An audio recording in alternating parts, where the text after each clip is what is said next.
Hi everyone, I'm going to talk about wagtail pads briefly. Now, some of these older ones, what you might find is that they wear away at the edges. You can see that there in use.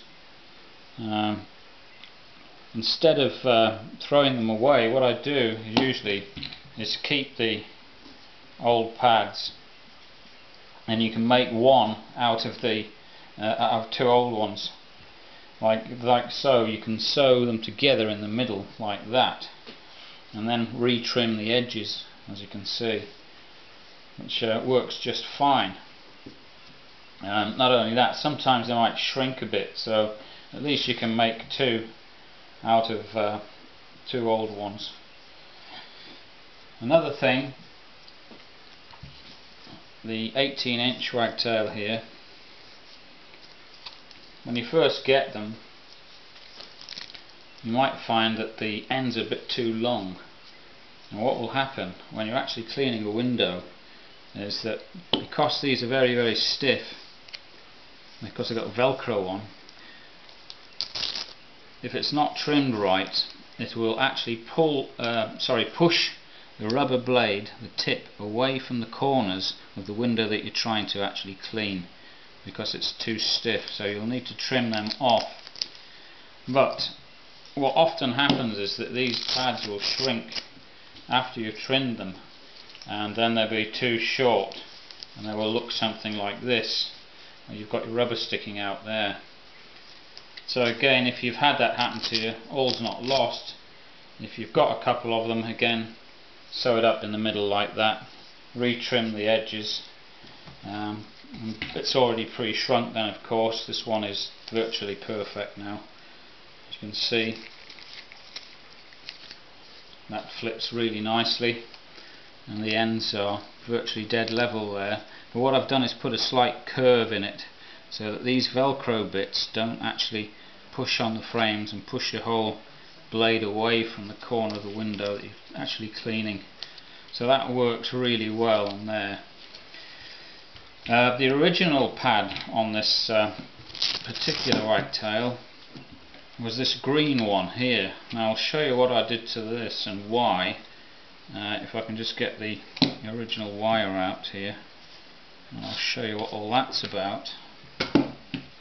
Now, this pad was originally on here, like so, but again I got shrinkage in this slightly, and it kept coming off. The grip's not so good, whereas on these type of pads with the Velcro actually on them, the grip is extremely good. So rather than waste it, what I did was to actually make a smaller pad for this 12-inch blade.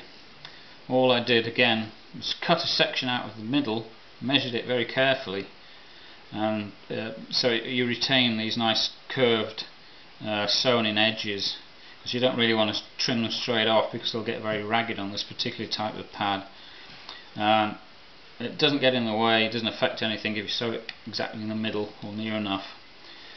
After that, I've got another video on this if you want to look back for it, how to do this, but I like to use a piece of wire, drill a couple of holes in the actual wagtail here, put some small ties in, you can see there.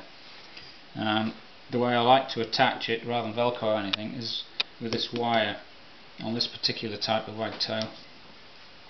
Now I've cut a small hole to take the wire in both ends here, just snip them off, and I measured carefully, lined up with the edges of the blue disc right there where the ties are. I've cut further holes in the material. Now that works like this: you push in the wire till it comes out like that, take up one of these little ties, push it across the top of the blue disc and straight into the other one, so you can see that's fixed on now. Then you push it through into one of the further holes of the actual wagtail pad, like so. Sometimes it's a little bit fiddly. You just get that right, it'll be fine. There you go. That just slides in there. Now that's wired up. Now you've got a form of a hinge there. When it's wet you'll find it flips quite well, and rather than waste a pad, it works really well. So there's another job you can be doing if you want. There's a new type of pad. Job done.